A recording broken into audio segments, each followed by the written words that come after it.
So, sovereignty of God and the free will of man. Kung sa Tagalog yan, ang kapangyarihan at makapangyari na ugali ng Diyos at ang malayang kalooban ng pagdidesisyon ng tao. Okay? Yun pong ibig sabihin, sovereignty. Now, we start with defining this. Ito pong ibig sabihin ng sovereignty ng Panginoon. Pag sinabi na ang Diyos ay sovereign, ang ibig sabihin, siya ang may pinakamataas na kapangyarihan at kontrol sa lahat ng aspeto ng kanyang mga nilikha. He has supreme authority and control over all aspects of creation. Pag sinabing supreme, wala na nang mas mataas pa diyan. Siya na ang pinaka. Then pag sinabi namang authority, wala na nang mas mataas pa na pamumuno o kaya kapangyarihan, kundi sa Diyos lang. At ang word na control, ang pagpapaintindi sa atin yan, na ang lahat ng mga bagay na nangyayari sa loob ng sovereignty ng Panginoon, lahat po yan ay nasa kontrol ng Panginoon. Mamaya ipapaliwanag natin ito. Ang pangalawa, walang nangyayari sa labas ng kalooban ng Panginoon o kaya sa labas ng kaalaman ng Panginoon. Anumang bagay na nangyari sa universong ito, the whole universe, hindi po yan na parang hindi alam ng Panginoon. Hindi mangyayari yun na parang, bakit nangyari yun? Hindi ko napansin na nangyari yun. Hindi yung pwede sa Diyos. Dahil ang Diyos ay all-knowing. Walang anuman na nangyari o mangyayari sa sanlibutang ito na hindi sa kalooban ng Panginoon at hindi alam ng Panginoon. No. Lahat yan nasa kalooban ng Panginoon. Kasi kung hindi yan sa kalooban ng Panginoon, ang nangyayari na yan, then hindi na siya ang nagkokontrol ng lahat. May mas makapangyarihan kaysa Kanya. Okay? At kung hindi niya nalaman yan, ang ibig sabihin, may mas matalino kaysa Kanya. Naisahan siya. Pwede ba gayon? Imposible yon. Ang pangatlo, pinamumunuan ng Panginoon ang buong universe. Ang buong universe, buong creation niya, pinamumunuan niya ng Panginoon ayon sa Kanyang layunin o mga layunin. Walang bagay diyan na hindi sinang-ayunan. I use that word, sinang-ayunan, kasi I am focusing on doon sa three persons, one God. I'm not saying na may period sa kanila na nagkaroon sila ng debate o discussion para magsang-ayon. But rather sa eternal plan and purpose ng Panginoon, wala doon ng isang bagay na hindi maa-accomplish. Lahat po yon pinamumunuan ng Panginoon ng kanyang mga purposes. Ang tawag diyan mga panukala. Lahat po yan ay maisa sa katuparan sa eksaktong panahon at sa eksaktong pinanukala ng Panginoon. Basahin natin ang mga verses na yan. Okay, pansinin nyo ang mga talata. Sa Tagalog ko babasahin. Ito ang panukala na aking pinanukala sa buong lupa. At ito ang kamay na umunat sa lahat ng mga bansa. Sapagkat pinanukala ng Panginoon ng mga hukbo at sinong wawala ng kabuluhan. At ang kanyang kamay na nakaunat at sinong mag-uurong. Ang konteksto nito ay tungkol sa paghahatol ng Panginoon. At sinasabi ng Panginoon, siya ang Panginoon ng hukbo. Mayroon siya ng layunin, panukala. Sino ang pwedeng magpawalang bisa niyan? That's the word annul. Sino ang pwedeng magpawalang bisa ng pinanukala ng Panginoon? At nandyan nakaunat ang kanyang kamay, speaking of His ability and strength, kalakasan at kapangyarihan. Sino ang pwedeng pumigil sa kanyang kamay para hindi matupad yan? Ang sagot, wala. Dahil lahat ng mga bagay na pinanukala ng Panginoon, kaya niyang gawin at talagang mangyayari, walang sinumang makahahadlang niyaon. You know, when we learn about this, mga kapatid, Sa mga susunod na araw, makita natin there is a great comfort sa buhay natin kung maintindihan po natin itong sovereignty of God. Then ito mga sumunod na mga verses. Tingnan po ninyo. According to the eternal purpose which He accomplished in Christ Jesus our Lord. Eternal purpose. May ipakita ko sa inyo yung word na eternal o ang explanation ng eternal. Ayon sa panukalang walang hanggan na ipinanukala kay Kristo Jesus na Panginoon natin. So mayroong eternal na panukala o plano ang Panginoon. Blueprint, kung sa plano pa sa mga bahay, blueprint. Mayroong pinanukala ang eternal yon. At ito ay inaccomplish diyan sa Panginoong Jesucristo. Itong ark na yan, nag-represent ng God's sovereignty. Okay? Ang arrow na yellow, na may arrows on both ends, nag-represent ng eternity. Ang ibig sabihin, from eternity past to eternity future, ang Panginoon, ang nagugobyerno diyan, ang Panginoon ang may kapangyarihan at may control sa lahat ng mga bagay diyan sa loob ng kanyang sovereignty. Now, hindi natin kayang i-drawing ang eternity except by that arrow.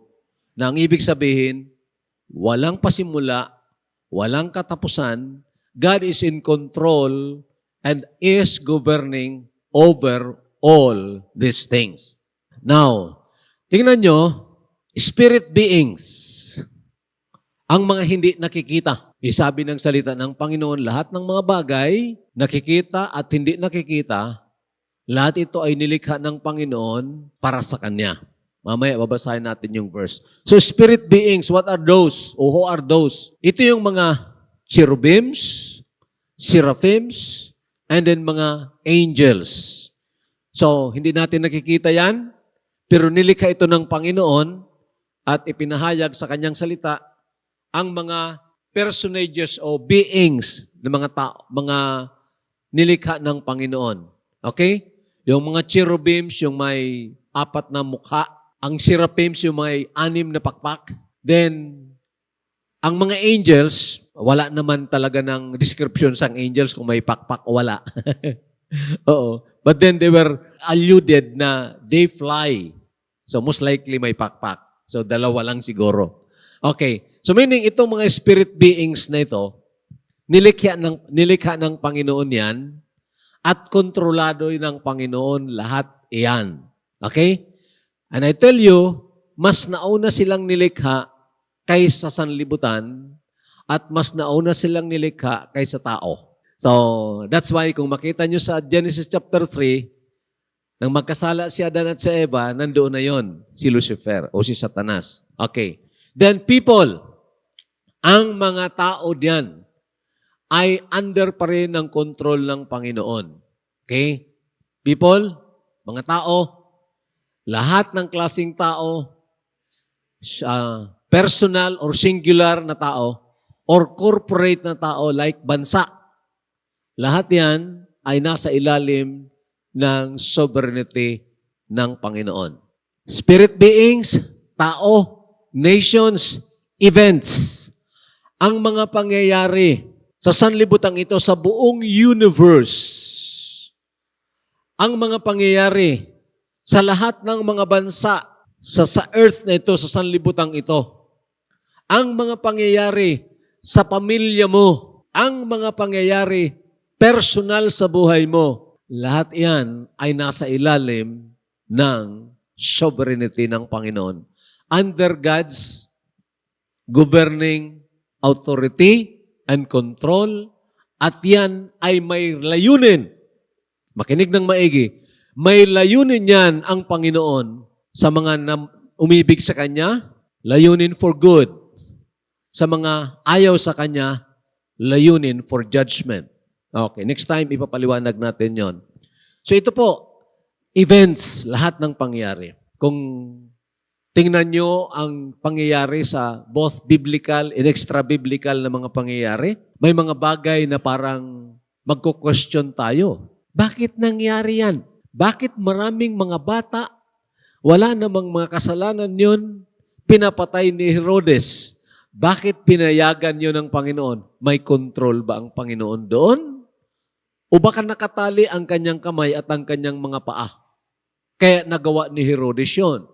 Bakit ang matapat na kanyang lingkod na si John the Baptist na ginagawa lang naman ang tama na sinasawata ang kasalanan, bakit hinayaan niya na mapugutan ng ulo? Tulog ba ang Panginoon during the time? Nagbakasyon ba ang Panginoon? Nawala ba ang kanyang control kaya nangyari yon? Hindi po. So, maring may mga katanungan tayo, mga events, pangyayari sa libutang ito. At marahil may mga impormasyon din siguro kayo na ito ay nangyari dahil ito may sabuatan dito, may sabuatan dito, may sabuatan dito. There is that conspiracy ng mga Lord Rothschild, okay, conspiracy ng mga Rockefellers, conspiracy ng mga matatalinong mga tao, mga mayayaman na mga tao, kung paano na alipinin ang mga maliliit na bansa, kung paano gawin ang mga gusto nilang gawin na pamumuno sa buong sanlibutan, one world government. Marahil may alam ka niyan. If you are interested, I have books on that. You can read if you want to. Maaring alam mo yung mga conspiracies na yun, pero sabihin ko sa iyo, hindi po yan nangangahulugan na walang kontrol ang Panginoon. Lahat po yan tinulutan ng Panginoon. And it will accomplish His purpose. Okay? Those events now, then, are all under God's sovereign authority and control. So, tingnan po ninyo yan. I know it's not easy, but I want to concentrate. Okay? Very important po ito sa pag-understand ng mga nangyayari sa ating buhay at sa ating kapaligiran na para magkaroon tayo ng tinatawag kalmante na pag-iisip at puso. Nandun tayo sa tinatawag poise, balanse. Hindi tayo nadadala ng silakbulang ng damdamin, but we are governed by the principles na alam natin sa salita ng Panginoon na hindi nagbabago. Okay? So, makita nyo, may arrow dyan sa baba, pero mayroong division dyan. Ang tawag natin dyan, time. So, mayroong pasimula ng panahon at mayroong katapusan ng panahon. So, itong time, parte lang, maliit na parte ng tinatawag eternidad. Okay? So, kung kailan ka dyan naligtas, alam niya ng Panginoon. Kung kailan ka nakarinig ng Ebanghelyo, alam niya ng Panginoon. Kung ano ang naging response mo nang makarinig ka ng Ebanghelyo, alam din ng Panginoon. Ang tawag yan, foreknowledge. Okay? Nagtataka ako dito sa mga Calvinist, bakit sinisingit nila ang elect according to His sovereignty. Walang verse ka na magagamit dyan, magkukuha mo dyan. I will explain that later. Pero, yun pong ibig sabihin. Okay? Yung time na yun, may pasimula, may katapusan, lahat po yan, alam niya ng Panginoon dahil alam nga niya ang eternity past at ang eternity future.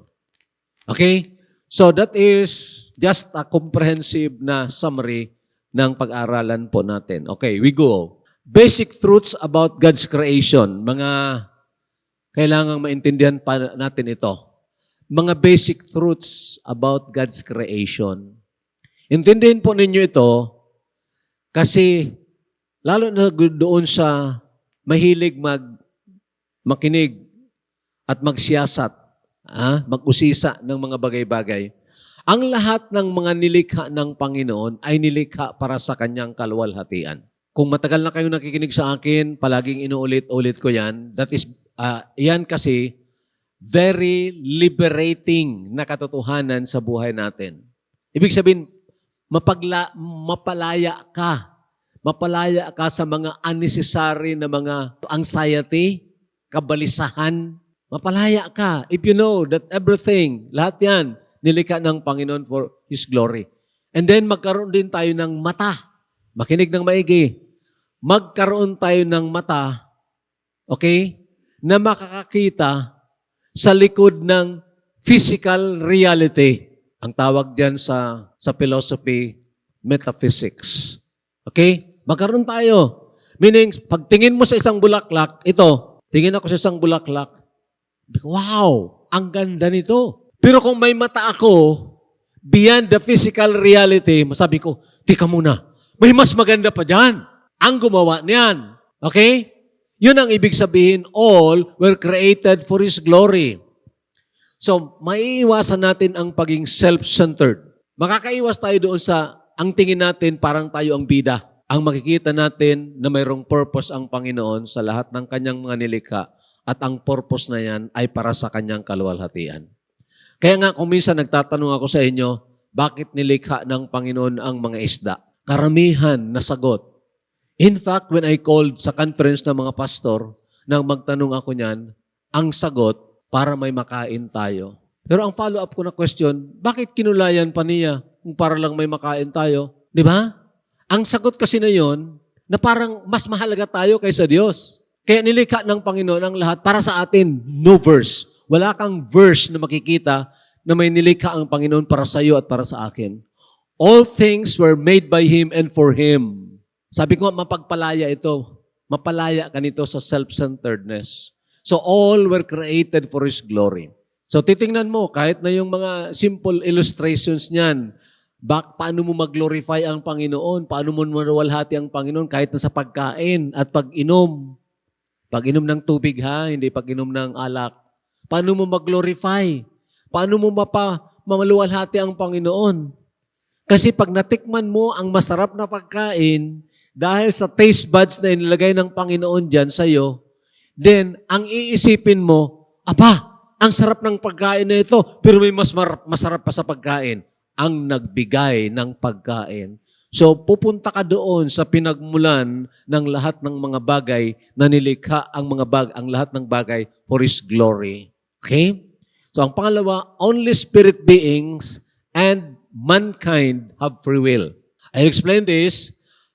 Ang mga binigyan lang ng pansariling kalooban sa pagdidesisyon, ang mga angelic beings or spirit beings, na-mention ko ito kanina, at ang humankind. Now, ang mga hayop, wala po sila ng tinatawag sariling pagdidesisyon. When I say free will, ang ibig sabihin yan, pinag-iisipan ang isang bagay, mayroong tinatawag rational judgment. Rational judgment. Pinag-isipan ang isang bagay, tama, mali, makakapabor yan sa akin, hindi, may benepisyo ba yan o wala. Pinag-isipan yun, ang tawag yan rational. Nag-reason out ka muna. Ang mga hayop, wala nang ganyan. Ginagawa nila ang isang bagay o anumang bagay na ginagawa nila dahil sa tinatawag instinct. May nararamdaman sila na dapat gawin nila yan, ginagawa nila yon. Tayo rin may instinct. Oo. But we are guided more with reasons. Okay, meron tayong tinatawag involuntary muscles na kahit na hindi mo pinag-iisipan, gagawa yon at gagawa yon. Diba? Like our heart and others. So ang tawag dito, hindi ito free will. Ang free will is may rationality.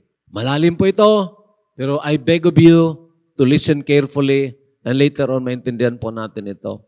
So, ang spirit beings na binigyan ng Panginoon ng sariling pagdidesisyon, ginamit ng iba ang kanilang free will sa kamalian. Kaya't naging silang mga demons. Pinamunuan yon ni Lucifer na naging Satanas at ang kanyang mga anghel na sumunod sa kanya naging mga demons. Okay? So, spirit beings yon. Ang tao naman, ginamit din ng tao ang kanilang pagdesisyon sa mali. And that's why nahulog tayo sa kasalanan. Okay. So, again, babalikan mo yung ark. Ang pangyayari ba doon? Ang pag-rebuild ni Lucifer? Under ba ng control ng Panginoon? Ayon pa kaya yon sa layunin ng Panginoon? Events, nandun ang events. Pangyayari. Ang pangyayari ba yon na pagkahulog ni Lucifer sa kasalanan at ang kanyang mga angels? Meaning, dahil mali ang gamit nila sa kanilang pagdidesisyon, yun ba ay nasa layunin ng Panginoon? Yes! Tingnan niyo ang arko. Di ba? Mayroon bang mangyayari dyan na hindi kalooban ng Panginoon? Nasa layunin ng Panginoon. Later on, as we unfold this, we will understand. But I tell you, sa ngayon, para mag-aapuhap ka, dahil man-centered tayo, ang isip natin, dapat tama lang ang ginagawa. Dapat ang pinapayagan lang ng Panginoon yung mga tama at mabubuti. Di ba? Oo nga, pero paano mo makikita ang kapangyarihan ng Panginoon even to control evil and to solve evil kung hindi nangyari ang mga bagay na yan? Okay? Okay, so balik, diretso na tayo doon. Only mankind. So spirit beings and mankind, mayroong silang free will. Subalit, makinig ng maigi, ang tao lang ang nilikha ng Panginoon ayon sa kanyang larawan at ayon sa kanyang kaanyuhan. Only mankind were created after God's image and likeness. Hinanap ko, tinignan ko, iniisa-isa ko ang mga verses. Kung mayroong verse, kahit na hint na ang angels were created in the image of God, there was none. Only humankind.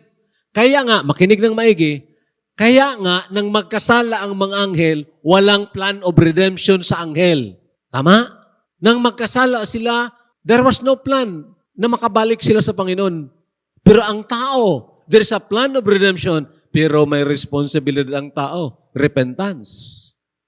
Okay? The angels cannot repent. The angels that sinned, they were judged. Yun ang pagkakaiba. Ang tao, makinig ng maigi, unique at special tayo sa harapan ng Panginoon dahil nilikha tayo ng Panginoon in His own image and likeness. Nang mag-aral tayo doon sa the wrath of God, na sabi ng Panginoon, ang magpaslang, ang pumaslang, ang taong pumaslang ng kanyang kapatao. Sa pamagitan ng tao, siya'y hahatulan ng kamatayan. Then ibinigay ang rason. Ang rason doon, sapagkat ang tao ay nilikha ng Diyos ayon sa kanyang larawan. Okay? Ang maganda sa Tagalog niyong pagpatay at pagpaslang, mayroon din palang difference eh. Ang pagpatay, that is, kasama diyan ang homicide. Pag word na pagpaslang pala, eksakto yan sa word na murder. That's the word murder. So, ang pagpaslang ng isang tao. Now, so meaning, special tayo, unique tayo, sa harapan ng Panginoon. That's why, makinig ng maigi, application agad ito, huwag mong miminusin ang kapwa mo tao.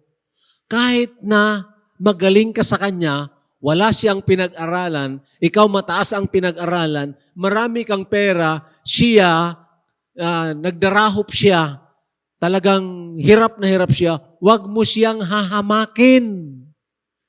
Gwapo ka kay sa kanya, huwag mo siyang hahamakin. Maganda ka kay sa kanya, huwag mo siyang hahamakin. Nabasa niyo ang verse sa Bible? He who mocks or he who criticizes, who he criticizes God's creation, criticizes the Maker. Di ba? Kung sa Bicol natin, gisusupunan mo ang linalang sa Diyos, ang totoo, gisupunan mo ang naghimo sa iya. Tama? And that's why, ingat po tayo. Makinig.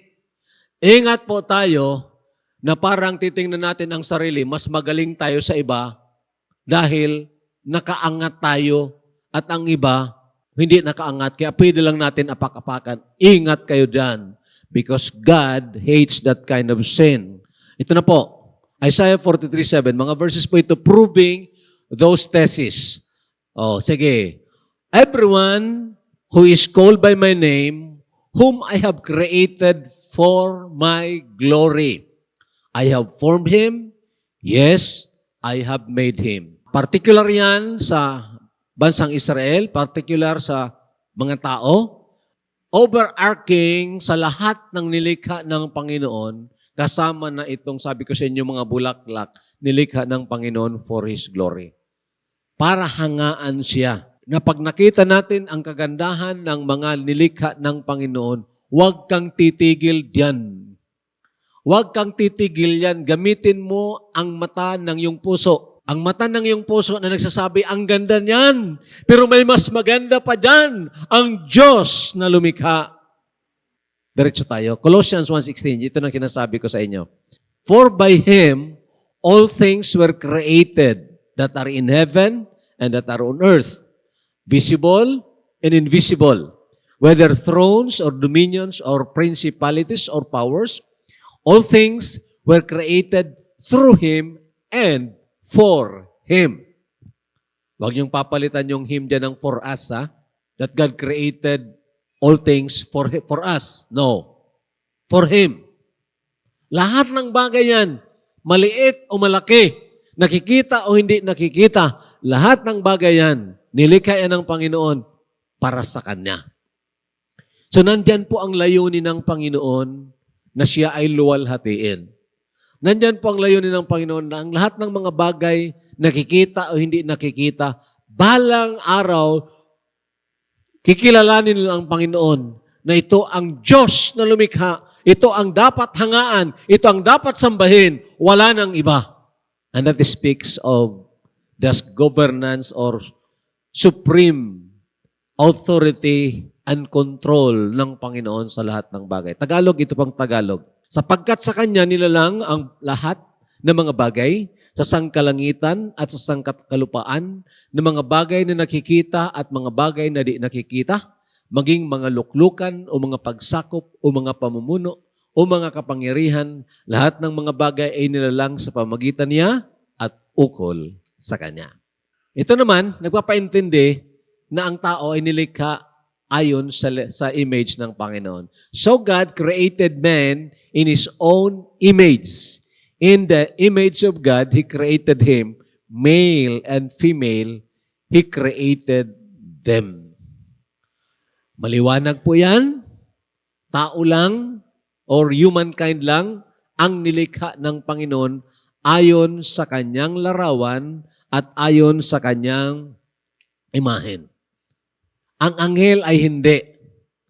Kaya nga, ang tao lang ang may plano ng pagtubos. Ang anghel, wala. Nang magkasala sila, they are already judged and they cannot repent. There is no plan. God did not die for the angels. The Lord Jesus Christ died for mankind. Tandaan po ninyo yan. Okay, next. The free will of man. Ang free will ng tao, ang ibig sabihin, ang sariling kalooban ng pagdidesisyon ng tao. Okay? Sa tao lang muna tayo. Wag na nating i-focus yung sa angels. Ito ay ibinigay ng Panginoon sa garden sa Eden. Maliwanag po yan. Ibinigay ng Panginoon ito. Meaning free will is a gift from God. Pangalawa, ito ay hindi kinuha o inalis ng Panginoon o binawi ng Panginoon. Hindi po ito binawi ng Panginoon nang magkasala si Adan at si Eva. Hindi po binawi. Mayroon kasi nagtuturo ng mga hyper-Calvinist na may free will lang ang tao, gumawa ng mali at gumawa ng tama, wala na, binawi na ng Panginoon. That is not true. Okay? So, pangatlo, ang Diyos, hindi niya ipagpipilitan ang kanyang kalooban sa kalayaan ng tao sa pagpipili. God will not force His will on man's free will. It would be against His nature na free will na nga pagkatapos papakialaman pa niya. Okay? So, God will not force His will on man's free will. Pang-apat, ang will ng tao, man will be held accountable for the wrong use of his free will. Ang tao ay hahatulan ng Panginoon dahil sa maling gamit niya ng kanyang sariling pagdidesisyon. Okay? Man's free will. Okay, we'll study that further, pero ito na pong mga verses. Okay? Sige, basahin natin. And the Lord God commanded the man, saying, of every tree of the garden, you may freely eat. Makakakain ka na may kalayaan. Mayroon ba doon ang pagpipilit ang Panginoon? Wala. You may. Hindi nagsabi ang you must. Kailangan kumain ka. Hindi, sabi ng you may. Nasa iyo, kung kakain ka o hindi. Lahat ng bunga ng kahoy doon, pwede mong kainin. Pero may pinagbawal ang Panginoon. Sabi sa 17, but of the tree of the knowledge of good and evil, you shall not eat, for in the day that you eat of it, you shall surely die. Ang free will niya, ang free will ng tao, pwede niyang kainin ang lahat ng mga bungang kahoy doon. Pero sabi ng Panginoon, huwag mong gagamitin ang kalayaan mo na kainin mo itong pinagbabawal ko. That is simple. Okay, may kalayaan ka nga, pero ang kalayaan mo, huwag mong gamitin dito sa pinagbabawal ko. In a sense, mayroong limitasyon yon ang free will niya. Ngayon, alam ko na alam na natin yan nangyari, ang ayaw ng Panginoon, yun ang ginusto ng tao. At doon, pumasok ang kasalanan. Nang magkasala ang tao, sabi ng Panginoon, nag-usap-usap yung three persons, sabi dito, at sinabi ng Panginoong Diyos, narito, ang tao'y naging parang isa sa atin, na nakakakilala ng mabuti at ng masama. At baka ngayoy, iunat ang kanyang kamay at pumitas naman ng bunga ng punong kahoy ng buhay at kumain at mabuhay magpakailanman. So, tanong, mayroon bang pagdidesisyon pa ang tao diyan? Maaari siyang kumain pa ulit noon kung gugustuhin niya? Yes. Hindi binawi ng Panginoon ang free will ng tao. Nang magkasala, kahit na nagkasala, hindi binawi. Nandoon pa rin sa kanya ang kalayaan na magpili. Ngayon, kung pipiliin niya yon, nakakainin niya yung tree of life. The tree of life. Alam nyo, magpakailanman mabubuhay siya, hindi na mamamatay ang kanyang katawan, forever na yon, parang katulad siya ng angel, wala na ng redemption. Hindi na pwedeng tubusin. Okay? Forever sinful at forever unredeemable. Okay, so, hinayaan nyo ng Panginoon, rather pinigilan nyo ng Panginoon. Now, tuloy tayo. Revelation 22 verse 7. Sige, basahin ninyo. And the Spirit and the bride say, come, and let him that heareth say, come, and let him that is athirst come, and whosoever will, let him take the water of life freely. Now, ano po ang pag-intindi natin diyan sa whosoever? May pinili lang? May gusto lang ang Panginoon na papasukin doon o painumin ng water of life? O para sa lahat? Para sa lahat. Subalit, ang bawat isa ay magdesisyon. Kaya mayroong whosoever will. Let him. Okay? Let him take the water of life freely. So meaning, mula sa pagkalikha ng Panginoon sa tao, nilagay siya doon sa Garden sa Eden. In that period of innocence, mayroon siya ng free will. Nang magkasala ang tao, mayroon pa rin siya ng free will, hindi binawi. At maging sa kahuli-hulihing yugto ng istorya, that is the end of the time, ng istorya ng time. Revelation 22 verse 17, mayroon pa rin free will ang tao. So hindi po yun binawi. Ito naman ay patotoo na hindi po bali ipinipilit ng Panginoon ang kanyang kagustuhan sa kalooban ng tao. Mayroong tinatawag ang tulip, irresistible grace. At ang verse na ginagamit nila, yung Psalms 110 verse 2 or verse 3, Your people will be willing at the time of your power. Now, and they are insisting na kahit na ayaw mo ngayon, mayroong irresistible, hindi mo kaya. Kahit ayaw mo, mapipilitan ka, nagagawin mo pa rin ang kalooban ng Panginoon. Ganun ba yun? Meaning, pinilit ka ng Panginoon? I don't believe that. Okay, next time, i-detail ko po yun. Ito na po, tingnan natin. Sabi, O Jerusalem, Jerusalem, who kills the prophets and stone them that are sent unto you? How often would I have gathered your children together as a hen gathers her brood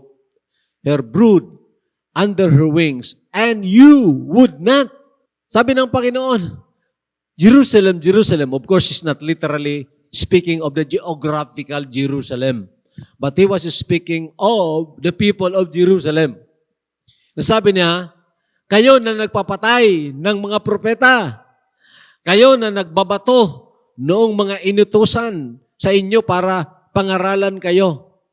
Maraming beses na tinitipon ko kayo, parang katulad ng inahin na tinitipon ang kanyang mga inakay, ang mga chicks. Pero ano ang response? Anong response? Ayaw nyo. You would not. And what is that? That is wrong exercise of free will. Ayaw. Kung ito ang kalooban ng Panginoon, going there, ang kalooban ng tao, going down. Parallel, ang free will ng tao, o ang will ng Panginoon sa will ng tao. But the direction, it can be the same or it can be opposite. Ganun po yun. Free will pa rin yun. Pero kung ayaw, opposite yun, and that is going down. Pero kung gusto, it is aligned with the free will of God. So makita po ninyo ang talagang obstinate refusal ng tao na lumapit sa Panginoon. Ayaw talaga niya, matigas ang ulo eh. Ayaw talaga niya. Kaya ba siyang pilitin ng Panginoon? Yes. Pero pinilit ba siya? Hindi. Because ang Panginoon, hindi niya ipagpipilit o pagpipilitan ang kanyang kalooban sa tao na binigyan niya ng sariling pagdidesisyon. John 3:36, He who believes in the Son has everlasting life, and he who does not believe the Son shall not see life, but the wrath of God abides on him. Ano ang kalooban ng Panginoon sa tao? Okay, ang will ng Panginoon, ang una diyan, tama ang paggamit niya sa will ng Panginoon, sa will na binigay ng Panginoon sa kanya. He believes on the Son of God, si Jesus Christ. And then, ang isa, baliktad ang paggamit niya sa free will niya. He does not want to believe. Ang will ng Panginoon, going up, sabi ng tao, I don't like that. Gusto ko ito. So, going down. At yun ang kahulugan, ang ibig kong ipakahulugan ng those people who exercise their will wrongly. Ginamit nila ang kanilang pagdidesisyon sa kamalian. Dahil ang plano ng Panginoon, matapos bayaran ng ating mga kasalanan, ang tao, kailangan siyang mag-repent at lumapit sa Panginoon, manampalataya sa Panginoon. God is not willing that any should perish, but that all should come to repentance. And this is His commandment, that we should believe on the name of His Son, Jesus Christ, and love one another as He gave us commandment. Ito ang kagustuhan ng Panginoon. Ito ang utos ng Panginoon, that you should believe on the name. Pero sabi ng tao, ayaw ko. Gusto kong manampalataya sa reliyon. Gusto kong manampalataya sa sarili kong kakayahan. Gusto kong magtiwala sa magagawa ko kaysa ginawa na ni Jesus Christ. Tudas ka. Because sumasalungat ka sa kalooban ng Panginoon. So that is the choice that man will be held accountable. Naintindihan po? Hindi mo pwedeng sabihin, hindi pwedeng sabihin ng tao, paano ako manampalataya sa'yo? Hindi mo naman ako pinili. Kung pinili mo sana ako, dinanampalataya ako sa iyo. That is blasphemy. Na parang may gusto lang iligtas ang Panginoon at ang iba ayaw. No, simple lang po natin. Kung kayo ay lahat kong mga anak, kayo, lahat ko yung mga anak ko, tapos nagsakay kayo sa barko, tapos na-aksidente, lumubog yung barko. Pwede ko yung sabihin, sabi ko, ay, doon sa mga anak ko, halimbawa, meron ako 10 anak, doon sa 10 kong anak, 5 lang ang iligtas ninyo. Nagbayad ako ng mga taong mag-rescue. Gagastos ako para puntahan kayo, puntahan yon at i-rescue yung mga anak ko. Pero ang sabi ko, doon sa 10, 5 lang ang gusto kong i-rescue ninyo. Tanong, normal ba ang isip ko? Normal? Hindi normal ang isip ko. Can you accuse God of being abnormal? Na ang Diyos may pinili lang para iligtas niya? Pero yun ang pinapaniwala ng mga tao. Elect according to His sovereignty. Again, babalikan mo yon. There is no verse. Elect according to His foreknowledge. Mayroon. Tulungan po tayo ng Panginoon.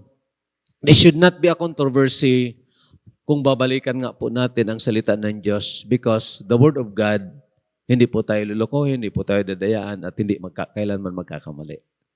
Ito maliwanag po ito. At sana lahat po tayo, ito yung will ng Panginoon, pataas, sana naka-align tayo doon. Sometimes kung minsan, gumaganon din tayo, pero ikot dali balik. Tama? Huwag kang magpatuloy na bulusok. Delikado yon because God is not pleased with those who turn back. Sabi ng Panginoon. Tutulungan po tayo ng Panginoon. Lord willing, next time, dagdagan po natin ito.